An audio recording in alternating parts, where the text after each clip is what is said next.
Hello, podheads, and welcome back to another episode of Over My Dead Pod. I'm your host, Holly Spear. This is Kate Carter, and that is Do it.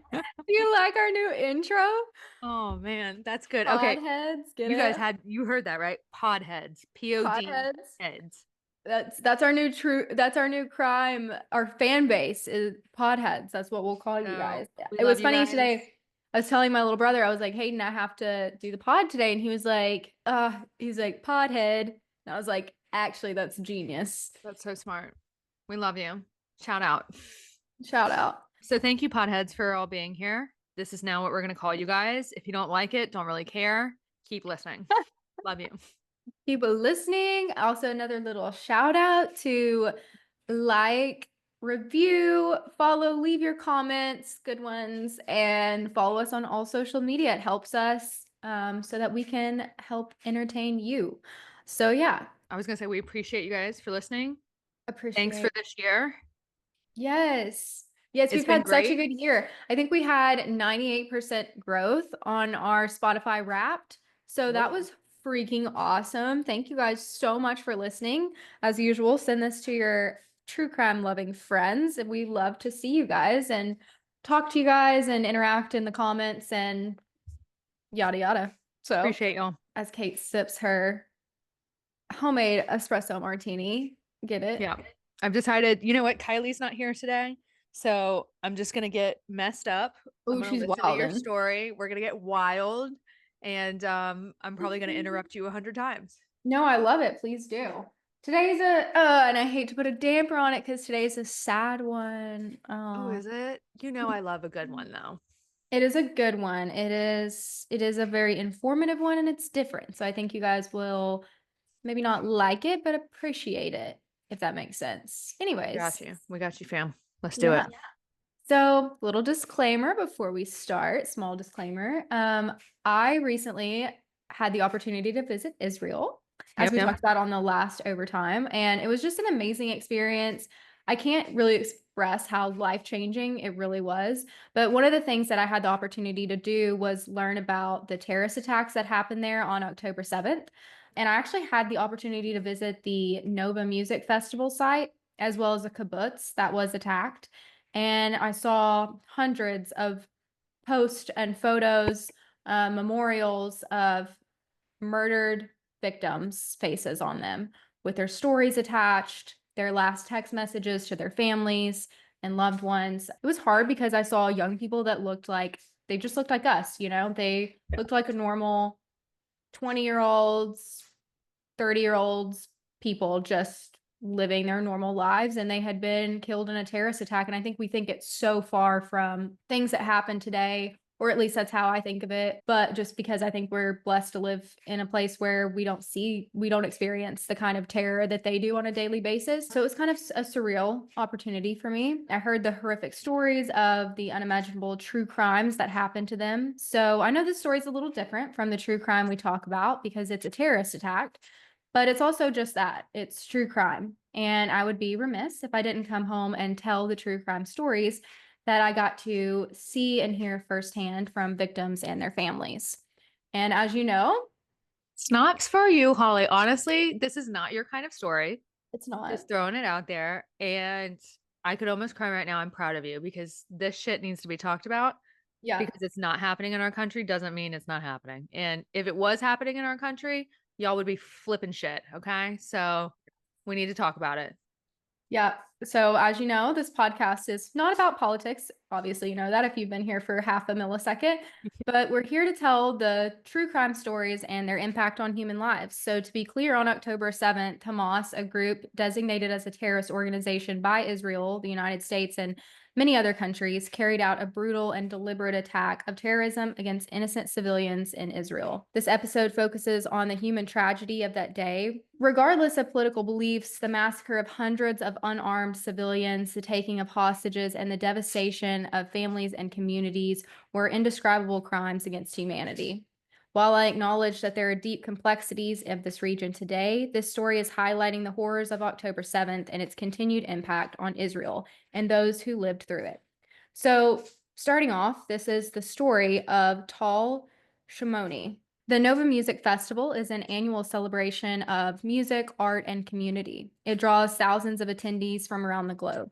It's held in the picturesque southern region of Israel.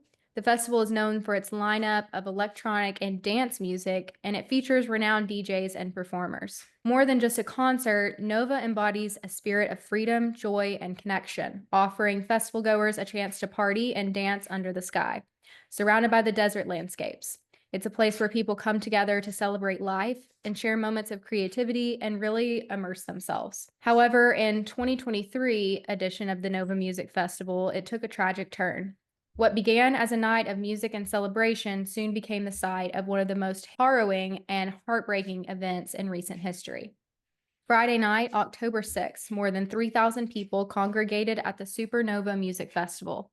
The plan was to party all night, and then the morning sunrise would be the peak of the festival. Paul is a part of trance culture. And what is that? She explains it on an interview that she had with AJC.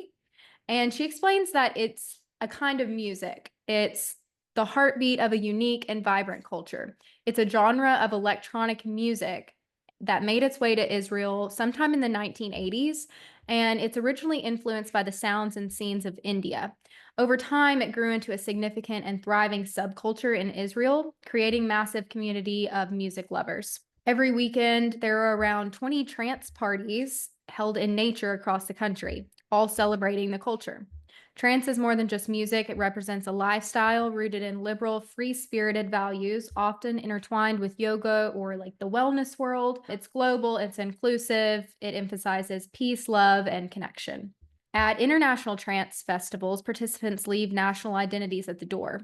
Flags representing communities aren't even allowed. Instead, people are encouraged to bring symbols of love, unity, or just like personal community symbols. The idea is just to foster a judgment-free space and a community where everyone belongs, no matter where they come from. This Novasite tribe embodies these principles, striving to create a world built on the shared values of inclusivity, peace, and joy. Tall's been going to these festivals and nature parties since she was 15 years old, and she went to her first international one when she was only 19. And now she's 25 years old at this time. She's been living in Berlin for the last 3.5 years, and through some friends, Tall gets connected to a man named Nimrod Armin, Okay. or Nini to Tall. That's what she calls him. And Nini is one of the producers of this Nova Festival.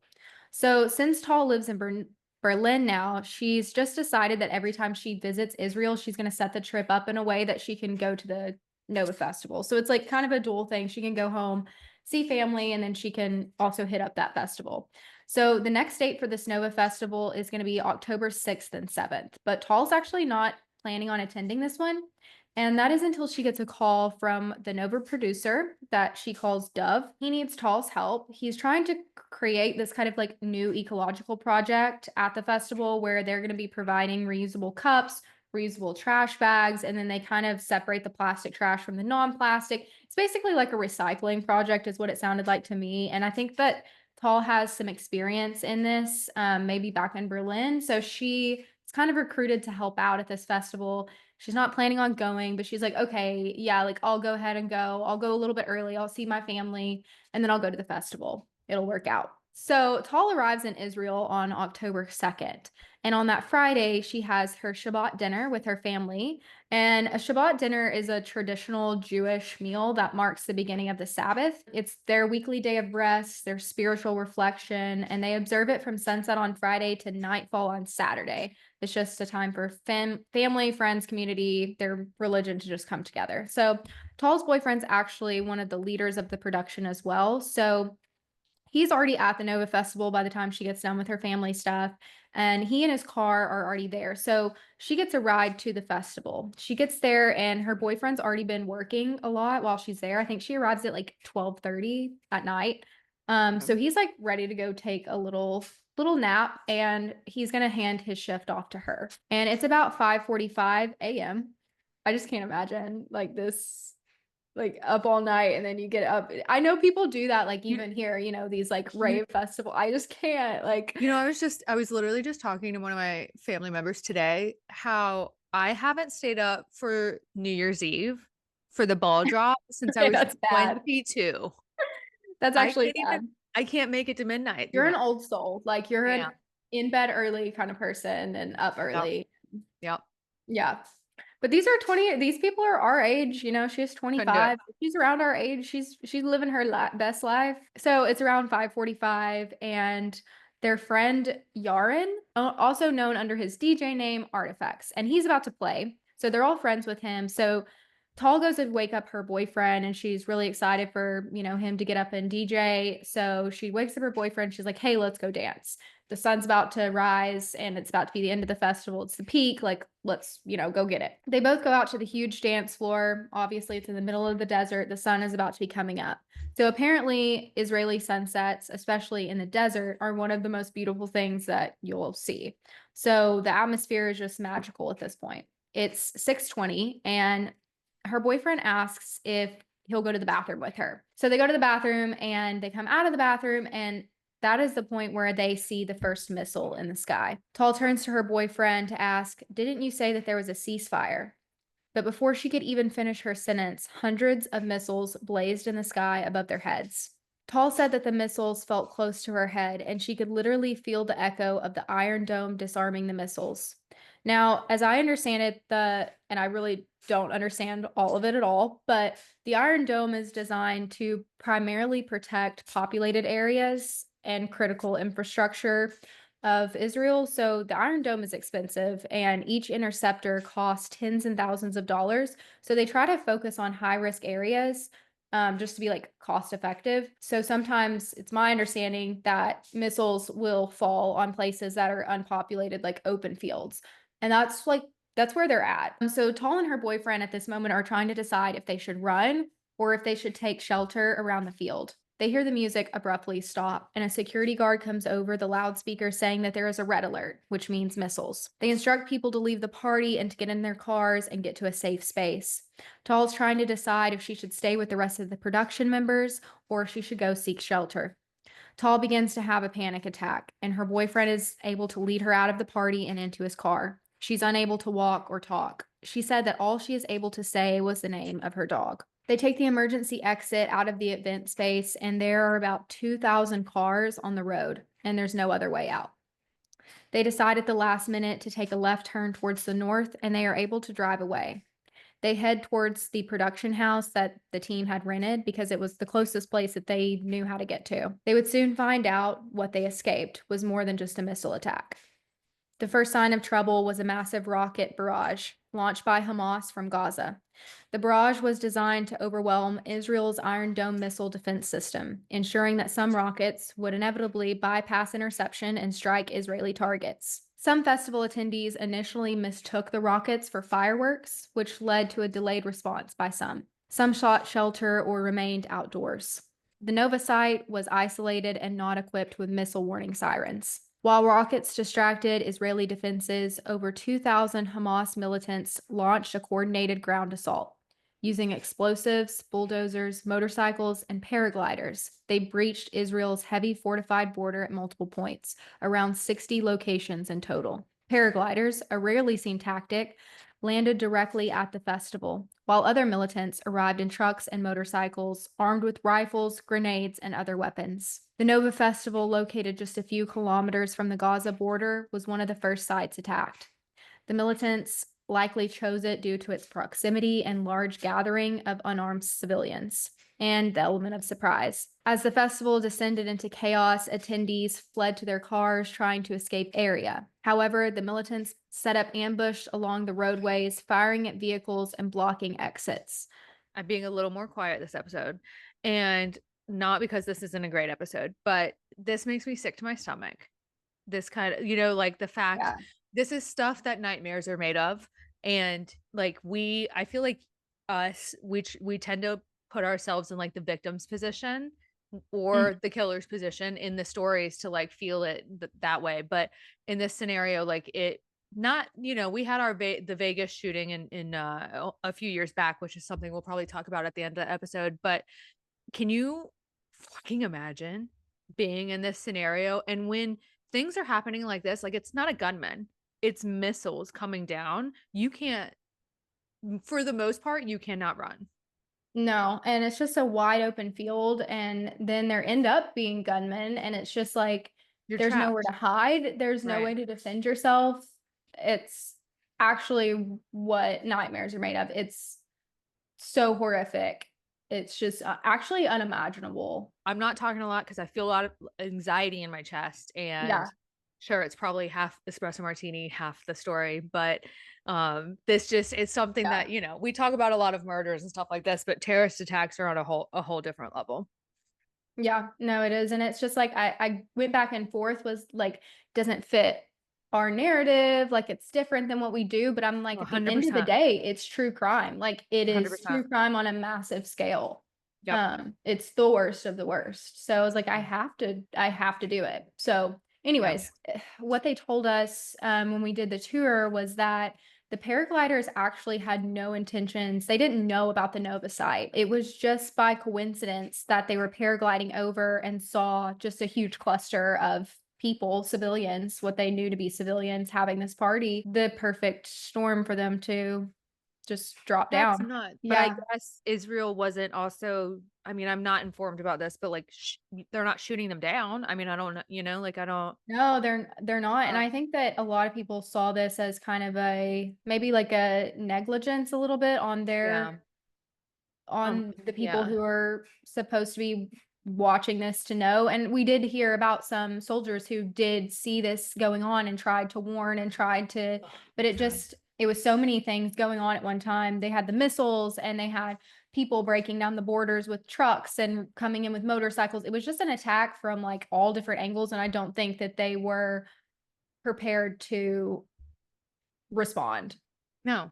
No, not at all. So you have 2,000 cars trying to get out, and there's one way out, and they just end up massacring these people who have made it to their cars, while other people who didn't make it to their cars are also being massacred from the opposite direction. Over the next several hours, they fired at festival goers, hunted down those hiding in shelters or fields, and took hostages. Some victims barricaded themselves in the cars or made makeshift shelters, only to be discovered and executed. Survivors reported hearing shouts in Arabic, explosions, and relentless gunfire as the attackers moved systematically through the site. An estimated 260 people were killed at the festival alone. That doesn't include the people killed when they left the festival in the cities, in the kibbutzes. That's just the festival. It's not the whole October 7th attack. And dozens of attendees from the festival were taken hostage and transported into Gaza. The attack on the Nova Festival was part of a larger coordinated attack by Hamas, which killed over 1,200 people across southern Israel, including civilians and soldiers, and led to the capture of more than 200 hostages. An estimated 44 festival goers were kidnapped, hundreds more were injured, and they were physically, sexually, and psychologically wounded. This makes it the deadliest day for Jews since the Holocaust. Luckily, Tall and her boyfriend did not stop at any of the safe houses on the side of the road because these places became death traps and convenient for places for terrorists to just pepper with bullets. And we'll talk about those a little bit in Yeah. later. Tall and her boyfriend arrive at this rent house, and their phone becomes flooded with messages from their friends at the festival. Tall's best friend, who is working the festival entrance, calls, and Tall can hear gunshots in the background. She tells her, I have to ditch my car. I have to call you later. Bye. And she hangs up. She will continue to get notifications from others informing her as each of her friends at the event are murdered or wounded. At 8:30, Tall gets a call from that same friend. She's running in an open field, and Tall spots terrorists behind her and tells her to run as fast as she can, and that she loves her. The friend realizes she's being chased. She says that she loved Tall back, and she starts running. The call ends, and Tall knew that this was goodbye. So another story that I have for you today is the story of Eaton Halley. For Eaton, the Nova Festival was supposed to be a break, a chance to unwind and have fun with his friends before the school year started. Tickets were affordable, and for a group of 20-something-year-olds still searching for a job, it was the perfect escape. Eaton is 28, and his friends all packed in his car and they headed south, driving toward Beersheba. Eaton, like most young people in Israel, had been a part of the Israeli army. Driving towards the festival, he knew that he was just a few kilometers from where he was once on guard, right outside of Gaza. He says, in Israel, you grow up feeling safe in a strange way. You know that there are threats. You hear the sirens, you see the rockets, but you trust in the army, in the government. That's just how it is. The group arrives and excitedly sets up their tents. The music starts. Music is filling the air. People are drinking, celebrating throughout the night. As the sunrise approaches, as you know, the party was in full swing. But when dawn broke, the rockets shot through the air. Eden froze. I've seen rockets before, plenty of them, during my time on the border, but nothing like this. The sheer number was overwhelming. Chaos erupted. Eaton and his friends ran to their car, joining a long line of vehicles trying to escape. The traffic was at a standstill and panic was setting in. Then someone shouted about another exit. Without hesitation, they turned around and drove towards the main road. That split-second decision saved their lives. Many others had turned left towards Tel Aviv and into the path of terrorists. On the road back to Beersheba, rockets rained down, forcing the group to take shelter in a roadside structure. It wasn't much, just a concrete shelter open on one side. Like every so many miles, I guess, or ever so often, there's a shelter in Israel on the roads where if the alarms go off, you can get out of your car and you can seek shelter. But it's basically just, to me, it looked like a storage container, like a concrete storage container, but with no door. It was just like open. You just would go inside. There's no closing anything. There's nothing to like shut. They get out of their car, they cram inside with dozens of others, and soon more people arrive, including a group who they said had fled terrorists shooting at their car. Eaton's heart sank. At that moment, he realized something terrible was about to happen. Moments later, cars screeched to a halt outside. Voices shouted in Arabic, and then gunfire began. The terrorists opened fire at the shelter entrance, throwing grenades inside. Eaton's phone was knocked from his hand as he frantically tried to call for help. Anir, another festival goer, acted without hesitation. He picked up the live grenade and threw it back out. He didn't flinch, Eaton said. He knew exactly what he had to do to protect us, no matter the cost. For a time, Anner's bravery kept the group alive, but eventually one grenade exploded inside, sending Eaton flying. When he came to, Anir was no longer standing, and another victim, Hirsch, had lost his hand. More grenades followed. Eaton, now injured, began throwing them back himself until one exploded too close, knocking him unconscious again. When he awoke, he saw a masked terrorist standing over him, smiling. He said it was like a game to him, like he had won. Those attackers took hostages, including Hirsch, who would later be found killed in Gaza. Miraculously, Eaton was left for dead. He lay motionless in a pile of bodies, pretending to be lifeless, as terrorists sprayed bullets into the shelter before leaving. When the dust settled, only 7 survivors remained, surrounded by the dead. They waited in silence, too afraid to move. The screams haunted me, Eaton said, his voice trembling. Some couldn't stay quiet because they were in too much pain, and then the screaming would stop. 6 hours later, help finally arrived. The father of a festival goer who was armed with a pistol had come looking for his son and managed to call for military support. Eaton was rescued, but the trauma was far from over.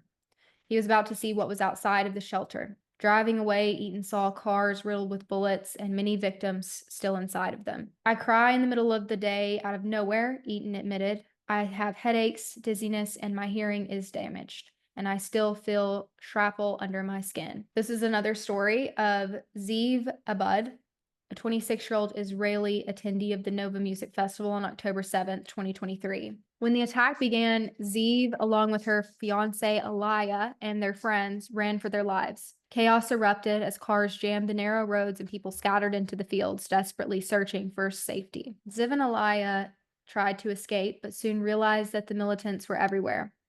Trapped, they made the hard decision to hide among the bodies of those who had been killed. Ziv later described the moment as surreal and terrifying, laying hopeless, hoping the attackers wouldn't notice her, while hearing the sounds of people being hunted and executed and sexually assaulted nearby. For hours, Ziv remained hiding, surrounded by death. Her fiancé was injured in the attack and later captured by Hamas. Ziv was helpless to intervene as her fiancé was taken away. Alaya was one of the dozens of hostages transported across the border into Gaza that day. When Israeli rescue forces finally arrived, Ziv was physically unharmed but deeply traumatized. The emotional toll of those hours of losing friends, witnessing everything, and fearing for her own life was overwhelming. Her story is one of survival, but it's also one of a stark reminder of the unimaginable horrors endured by thousands of festival attendees that day. The attack left an mark not just on the survivors, but on the entire nation of Israel. For Ziv, the days and months that followed were filled with grief, anxiety, and uncertainty. The trauma of the day is something that she'll carry for the rest of her life. She continues to grapple with the memories of the day and the loss of her fiance and the unrelenting trauma. Elia Conan is still a hostage in Gaza and has been there for 451 days as of this recording of this episode. 100 hostages still remain. The Nova Festival attack was not an isolated act of terror. It was part of a meticulously planned, multi-pronged attack by Hamas. Among the many horrors of October 7th, one of the most devastating was the mass abduction of civilians by Hamas. Over 200 people, including festival goers from the Nova Music Festival, families from the nearby kibbutz, and even children, were forcibly taken across the border into Gaza. For those left behind, the nightmare didn't end with the sounds of gunfire. It just continues every day as they await for answers about their loved ones. The hostages that were taken into Gaza were young people, old people, children, kids, and they're forced into captivity. Reports indicate that some hostages have been held in deep tunnels beneath Gaza, enduring unimaginable conditions. I think we heard from some hostages who had been released saying that they were unable to even stand up or see any sunlight. So, for the families hearing this of the hostages, the agony is unrelenting. They continue to hold on to the slimmest threads of hope,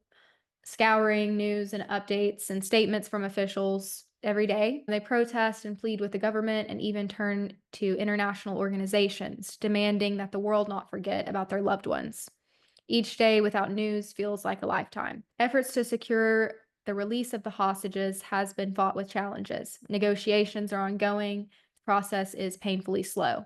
Hamas has used the hostages as leverage, a cruel bargaining chip in the ongoing conflict. This situation has fueled anger, fear, and desperation across Israel, where every life matters deeply. The human cost of the hostage crisis is immeasurable. Survivors who escaped the initial attack carry the weight of knowing their loved ones are still trapped in Gaza. Communities rally around these families, holding vigils and organizing campaigns to keep the pressure on authorities and the global community to bring them home. They're not forgotten, but their fight is a stark reminder of the brutality of that day and the long-lasting scars that it has left on so many. The hostages in Gaza are a wound that won't heal until every last one of them is brought back. Their stories are a call to action, a plea to the world to remember their names and fight for their freedom. For their families and for all of Israel, the waiting is excruciating, but the determination to bring them home remains unshakable. So that is the story of some of the victims, very few of the victims of Yeah. the October 7th attack. Do we know, and I know obviously it's just a guesstimate because they'll never really know, but how was it? I want to say 300 to 400 people were killed in the concert. I think that it was around 300, maybe 250. Something like that. Yeah. Yeah, That and would then make there's sense. kind of a discrepancy of, are they counting people who made it out to the road or made it down the road, or are they Right. counting just the people who were killed right in that area? And then something like 50 hostages or something like that were 44, yeah, taken. Yeah, 44. Wow. just from the festival alone. Also, one of the things that we had the opportunity to do when we went to Israel was tour a kibbutz that was very close to the Palestinian border, just as unimaginable things happened at those kibbutzes. And if you don't know, I didn't know, a kibbutz is just like a communal living area. So they all have their own individual homes. At least the one I went to, they did. And they have like a kitchen and they have specific like duties and jobs. Hamas, the terrorists, knew where they all lived and how to get to their homes and how many people were inside. And they knew everything about them. And they were able to come over and just pretty much slaughter them. If they couldn't get them out of their home, they would just burn it down or throw grenades in there. Every home in Israel has a safe room. I did talk about it a little bit in the episode, but those one thing I found just like so disturbing was those safety shelters, they didn't have a door. So when the missile, it was just like such a multi-prong attack, because when the missiles were coming and hitting the Iron Dome, doing all the things, people went and hid in those safety shelters because that's what you would do.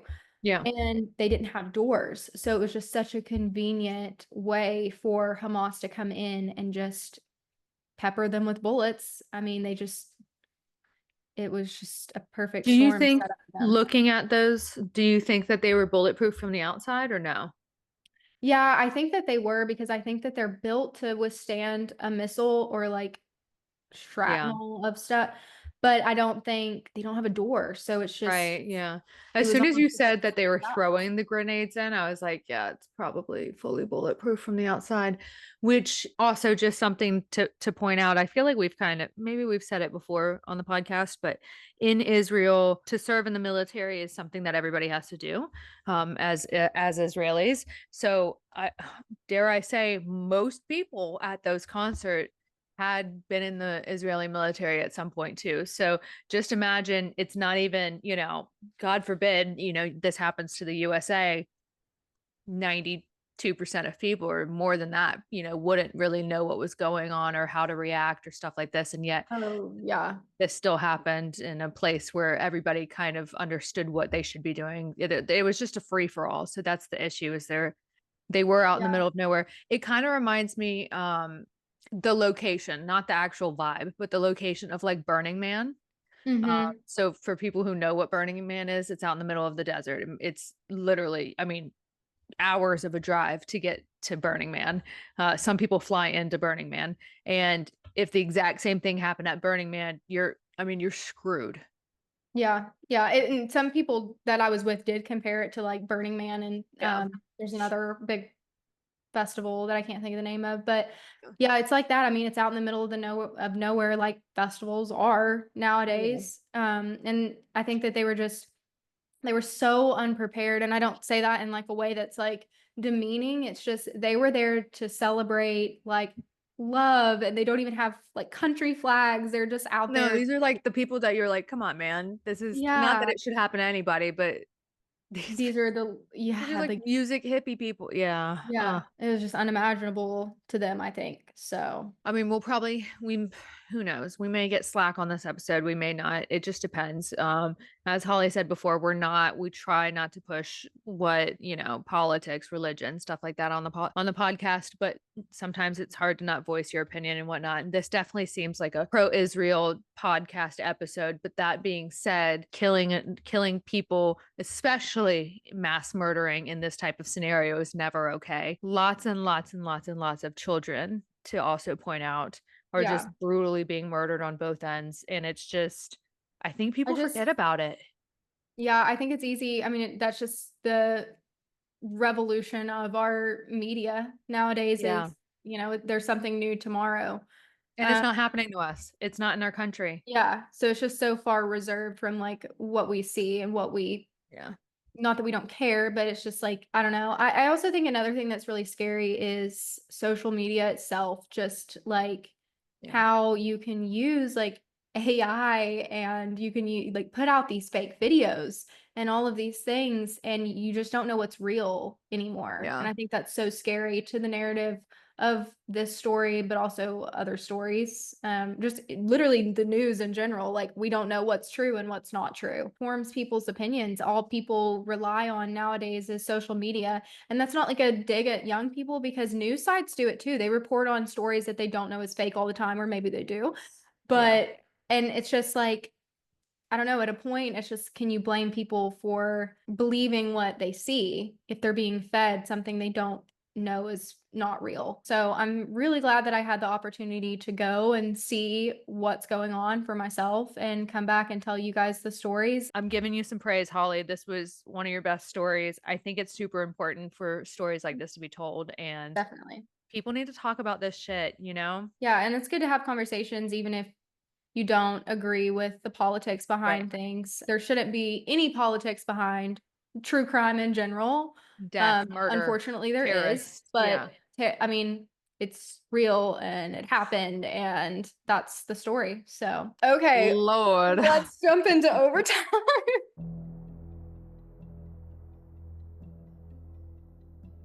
God, can we talk about like J-Lo or something? Do Like we I have feel something like like we need incredibly to. funny, like I something know. so freaking hilarious that like to get Dude, us off I'm of not even this? kidding you. All I can think about right now This is not good at all, but I mean, I feel like we just have to kind of talk about it. Have you seen all of the horrible plane crashes that have happened in the past week? Girl, this is not that's not light. Okay, what's something fun we can talk about What are because your New Year's resolutions?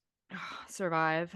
Good question, Holly. I don't even let's see. This episode's coming out after New Year's. So Mhm. we're already in 2025.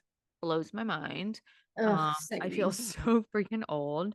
I Disgusting. will say, so this is the year I'm gonna choke up because I feel like I could vomit, not cry, that I will be turning. No, we are supposed to be doing funny. No, no, no. I'm gonna vomit, not cry, because I'm about to turn 30 this year. See, that's not funny either. That's sad. That's terrible. It's absolutely horrible, but I feel like I just need to well, I was gonna say get my shit together. I feel like I do have my shit together, but I don't know. I'm getting I you haven't even Botox for thought your that far birthday. ahead. I need like a week to like or 2 weeks to figure out what my plans are for my New Year's resolution. Yeah. Oh What about gosh. you? Do you have anything? I want to read more. It's become increasingly Hmm. difficult for me to pick up a book since law school. It makes me want to, Yeah. it makes me want to hurt myself picking Yeah, up a book. absolutely. It's sickening. Do you even have free time? That's my big I don't have free time to read books I anymore. I don't I say that, but then like I am scrolling at times that I could be reading. So I'm gonna be hard on myself and say, yeah, do have free time, kind of. That I could be Yeah. doing something productive with my life. I guess I feel like well, if you're not driving, you could be reading. Or listening to an audiobook would count. I'm not into that, but I know a lot of people are. It's not the best. It's not like reading. I will like it makes me sleepy and Right. I don't love it. And I'm an active reader, so I like to highlight and make little notes on the side and do all of those things. But not if Even it's with like like a normal books? no, if it's a nonfiction or if it's a fiction book, I'm not gonna like highlight. But if it's a book I want to remember or take notes on, or if it's like a self-help book or whatever, like I'm gonna be taking notes, Yeah. because I need it. But What was damn, okay, I wish Kylie was here for this part because I'm like trying to think in the back of my head, what were some of the biggest shit that happened? Like what was some of the big topics of this year? ooh, let's You just know, Google she it. would have a total list for us right now of like, Yeah. well, first of all, Should never we ask Chat hated. GPT? Yeah, ask them what were the big things of this year. I've never hated Jennifer Lopez more. I feel like this was the year of me Oh, just I'm like, I'm done. I saw a picture oh, of I her hate today her. wearing some dress that was like barely there. And I was like, dude, you look phenomenal, but I don't care because I don't like you right I put in my Chat GPT like what were the most memorable moments of 2025 or now. 2024, and it's like telling me work stuff because I have like my work stuff in Chat GPT. Like, no, bitch, that's No, not the tell me the world. We don't know that. no, that's not what I No. want to hear. Oh, this is horrible. This is horrible. Number No, one it's is probably all Israel Hamas horrific things. conflict, Russian political landscape. That's not Love what it. we're here for. Hi, this is Kylie coming to you from the editing room, and I just have to say the next 20 minutes of footage was Holly and Kate insufferably trying to remember the year and also trying to remember what the term pop culture was. Instead of making you listen to that, I'm bringing you my own list of my favorite 2024 moments. In no particular order, kind of in order. In 2024, we started off with the Megan Thee Stallion Nicki Minaj beef. If you go back, we all had our stances. Gypsy Rose was released. Is getting a divorce and she's pregnant now. J-Lo flop era, we covered that extensively. OJ Simpson died, rest in hell. Four Seasons Orlando baby, who I think was overrated. Let me know your thoughts. Kendrick Lamar and Drake beef, I think we talked about that. Hog Tua, confession, I've actually never seen the video and I still cannot escape that girl. Ray Gunn at the Olympics, what a time. P. Diddy, all that freaking baby oil. And on a happier note, Moo Dang, the little baby hippo. Thing to wrap it up in December, Luigi Mangione.